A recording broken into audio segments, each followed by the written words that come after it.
Machoko usuru e pacho kae KRA ogolo duoko margi e wilai mane gitiyo godo e ndiko e tich ji 1,406 makonyo e choko usuru kata Revenue Service Assistance.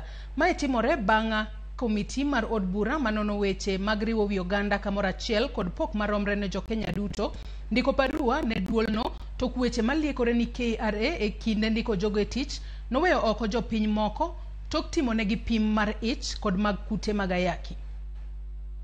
E barua no mar tarik 8 dwe mar adek higani mane kamiti mar od bura manono weche mag riwo wi oganda kamoro achiel kod pok maromre ne jo Kenya duto ondiko ne KRA ka gidwaro ler e wi ndiko e tich ji 1,406 makonyo e choko usuru. Kamiti no nonyiso KRA mondo oyang kama ne gilande thuolo mar tijno, gik ma idwaro kuom jogo mamanyo tijno, kwan joma ne ok oyudo tijno nikech akweda mag bedo gi ich kod kute ayaki. Bende gidwaro nondo joma ne oyudo tijno kiyango ganda dhoudi maggi, county kod sub-county magiwuoke, duoko mar romo mane bod obedo godo e wi wachno, chike mag KRA e wi jotije manigi kute mag ayaki, kod okenge mag gisekao kotudore kod ng'eto madoho mamalo mabusia e wi keto chike manyayo ndiko e tich oganda mawuok e dhoudi mopogore opogore kod gwenge mopogore. E duoko margi, KRA owacho ni lendo mokwongo ne gitimo tarik 2 dwe mar abich higa mar 2023 to ne ginuoyo lendo makamano tarik 9 dwe mar abich higa mar 2023 ka lendo no nolor tarik 23 dwe mar abich higa mar 2023 kama oganda 127,117 nooro kwayo margi. Gino momiyo ne ginuoyo lendo makamano, KRA wacho ni nen mar loko hik joma oyienegi oro kwayo kowuok e kind higni 18 nyaka 30 koter e kind higni 18 nyaka 35 kaachiel kod loko grade madwarore kowuok e C- nyaka D+.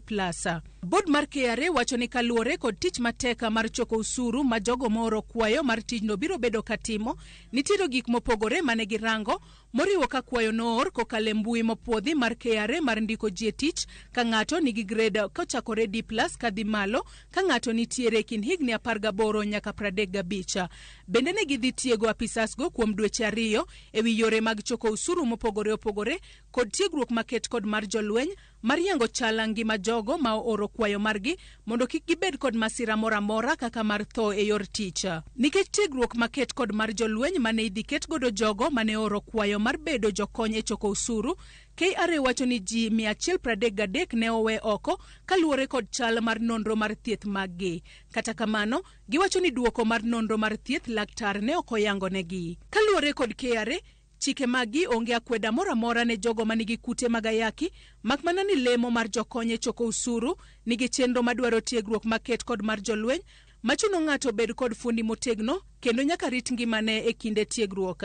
Gimedo ni kaluwore ni chenro no ne gitimo e tielo mokwongo, nochuno gi mondo gitudre kod KDF mondo ota chenro no e yo makare eka giting' malo kwan usuru michoko. Ji 133 mane owe oko e kinde kepo, KRA wacho ni nen mar rito chal ngima mar jogo manigi ich kod jogo manigi kute ayaki. Kata kamano, KRA olero ni lemo maggi moko ok non ka ng'ato nigi ich kata kute mag ayaki. Director mar siasa Place ma en riwruok makedo ne ratiro mar oganda ne Lima Wako wacho ni weyo ji 133 go oko en rocho ratiro margi kendo en akweda maduong' ma ok onego timre pacho ka gi sani. It is discriminatory, one. It makes you wonder.